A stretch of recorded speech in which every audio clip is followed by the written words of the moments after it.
Welcome to Kenton's videos. Enjoy the video. In this video, I will show you how to replace the rear shock absorber on a Ford Transit Connect. First, gather all your tools, including a floor jack, 2 jack stands, and a socket wrench set. Next, safely lift the rear of your Transit Connect using the jack and secure it firmly on the jack stands. Always prioritize safety by ensuring the vehicle is stable before proceeding.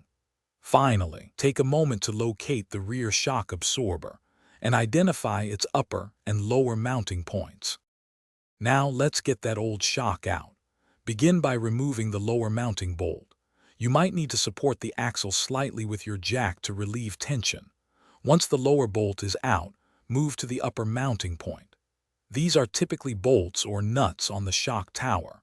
After both mounting points are free, carefully compress and maneuver the old shock absorber out of its housing. It might take a little wiggling, but it will come out. With the old shock removed, it's time for the new one.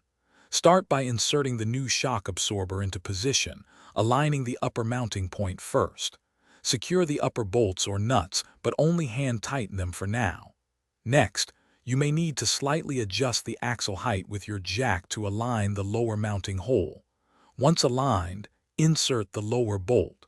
Finally, with both ends secured, fully tighten all mounting bolts to the manufacturer's specified torque settings for a safe and secure installation. You're almost done. Carefully lower your Ford Transit Connect off the jack stands and remove the jack. Before hitting the road, double-check all your bolts to ensure they are properly tightened. Then, take your vehicle for a short test drive to confirm the new shock absorber is functioning correctly and that there are no unusual noises. Remember to check the description for a link to Darn Tough socks and other great deals. They offer a lifetime warranty, so your feet will thank you for the upgrade. Thanks for watching. Consider subscribing if we helped you.